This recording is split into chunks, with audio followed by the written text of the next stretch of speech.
With the release of Eternal Masters, the Pauper format got a lot of new cards that people immediately went nuts brewing with. One card in particular though has caused quite the splash in the format. Peregrine Drake, formerly an uncommon card, brings a Palinchron-esque ability to the table, untapping up to 5 lands whenever it enters the battlefield. This ability has found a lot of use in an Izzet deck, birthing the Izzet Drake deck. Let's take a look at what this deck does. Our classic build features a playset of Seagate Oracle and Mulldrifter to cycle through your deck and get you through to the cards you need when you need them. We run 3 copies of Archaeomancer, although some decks use Mnemonic Wall in its stead. The Mancer costs a little less and basically does the same thing, just on a smaller body. And of course our namesake Peregrine Drake comes into playset as well. For the remainder of our spells, we run 2 Firebolt to shock a player and then flash it back later, a playset of Flame Slash to kill off most of the creatures in the format, 4 Lightning Bolt because it's Lightning Bolt, a playset of Preordain, Compulsive Research, and a pair of Counterspell. Some decks substitute Counterspell with Memory Lapse, although Memory Lapse is a little bit less blue intensive. I choose the Counterspell. Finally, a pair of Rolling Thunder for our win condition. Our land base is actually pretty intricate for a Pauper deck. 6 islands and 3 mountains are our only basic lands in the 21 that we run. 2 Forgotten Cave and 2 Lonely Sandbar make for some cycling lands to give us some card draw when we need them instead of lands. 4 Swiftwater Cliffs for mana fixing, as well as the life gain. Finally, a playset of Izzet Boilerworks to capitalize on the Drake's ability to untap our lands.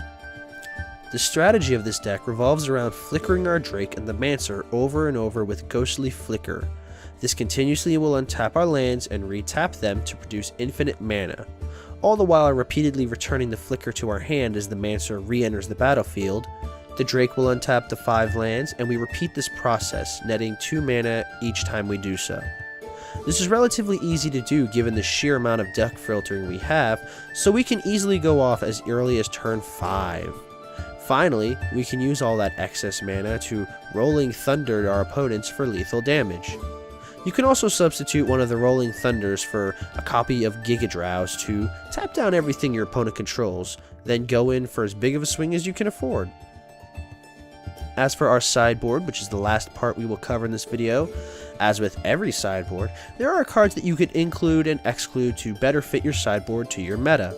But for the basic build, we recommend a copy of Dispel, 2 copies of Electrickery to serve as board wipes for weenie decks, Fade Away to handle token strategies, Stone Rain to kill off opponent lands, and a playset each of Hydroblast and Pyroblast to handle any possible means to remove your combo pieces before you can go off. Izzet Drake is a powerful newcomer to the Pauper format, and it's stirring up a lot of the format.